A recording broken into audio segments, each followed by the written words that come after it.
உலகின் முதல் மனிதன் எப்போது தோற்றம் பெற்றானோ அப்போதே தமிழ் மொழியும் தமிழ் இனமும் தோற்றம் பெற்றுவிட்டன. உலகின் முதல் மனிதன் தோன்றிய இடம் என வரலாற்று ஆய்வாளர்களினால் கருதப்படும் இடம் கிறிஸ்துவுக்கு முன் 30,000 ஆண்டுகளுக்கு முன்பு பாண்டியர்களின் ஆட்சியில் குமரிக்கண்டம்.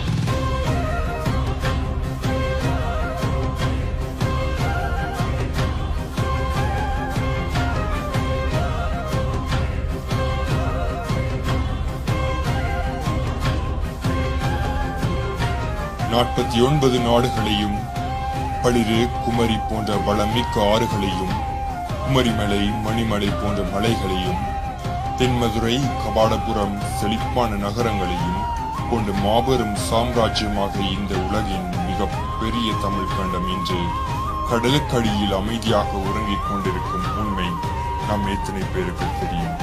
இன்று தனித்தனி நாடுகளாக உள்ள இந்தியாவின் கன்னியாகுமரி, ஆஸ்திரேலியா, தென் அமெரிக்கா போன்ற நாடுகளை இணைத்தவாறு இருந்த இடம்தான் குமரி கண்டம்.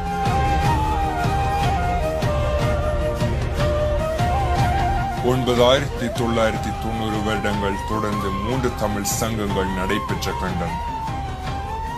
பரிபாடல், பேரதிகாரம், களரிவிரை அகத்தியம், தொல்காப்பியம், பூத புராணம், அகநானூறு, புறநானூறு, நாலடியார், திருக்குறள் போன்ற நூல்கள் இயற்றப்பட்ட கண்டம் பிற்காலத்தில் ஏற்பட்ட கடல் கோளினால் முற்றாக அழிந்து போனது.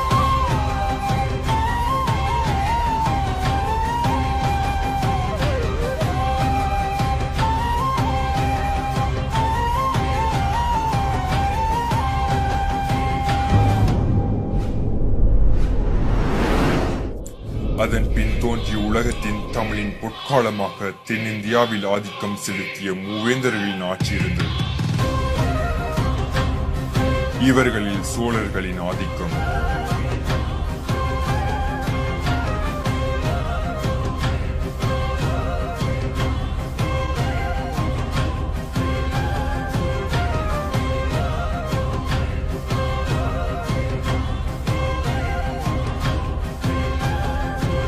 ராஜராஜ சோழன் மற்றும் அவனது மகனான ராஜேந்திர சோழன் ஆகியோரது காலத்தில் மத்திய இந்தியா, ஒரிசா மற்றும் வங்காளத்தில் சில பகுதிகள் வரை கூட பரவி இருந்தது.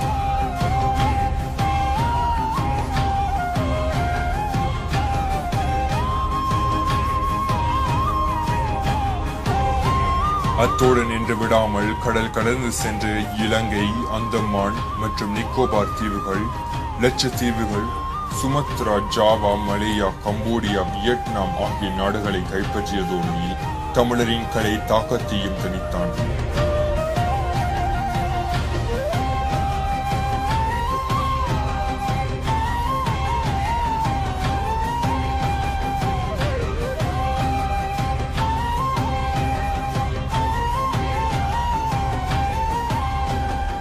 அதற்கு உதாரணம் தான் கம்போடியாவில் உள்ள அங்கோர் வாட் என்னும் கோவிலாகும்.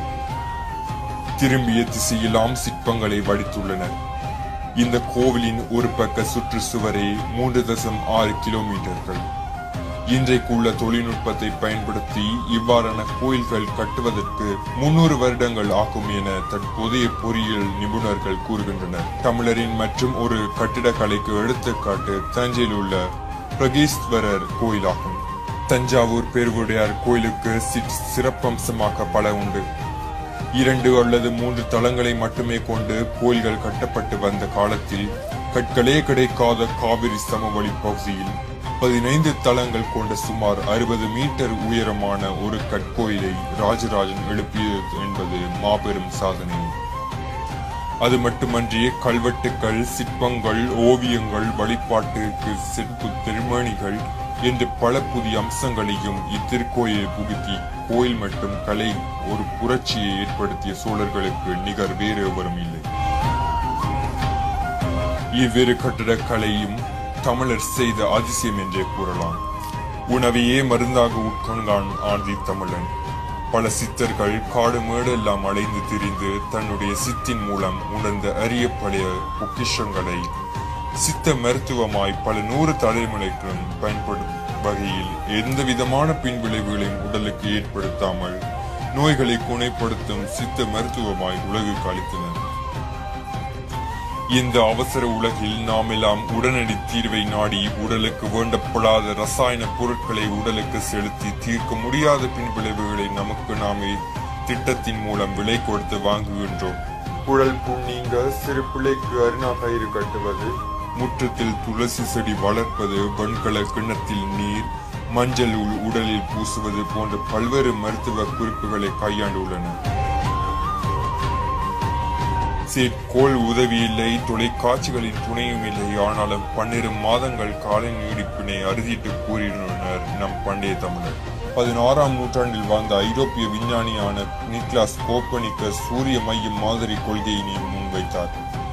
ஆனால் அதற்கு பல ஆயிரம் வருடங்களுக்கு முன் இந்த கோவில்களின் சூரிய மையமாக வைத்து நவக்கிரக வழிபாடுகள் நடைபெற்றன. ஆதி காலத்தில் கோவிலை விட பெரிய கட்டிடங்கள் இருக்காத காரணம் கோவில் கோபுரத்தின் மேல் உள்ள கலசங்கள் தான்.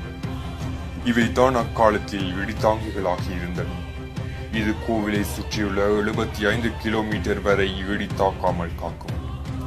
பல கோடி செலவு செய்து 8 ஆண்டுகளாக ஆராய்ச்சி செய்து சிதம்பரம் நடராஜர் கால் பெருவிலையில் தான் மொத்த பூமியின் காந்த மையப்புள்ளி இருப்பதாக உலக நாடுகள் கண்டுபிடித்துள்ளன.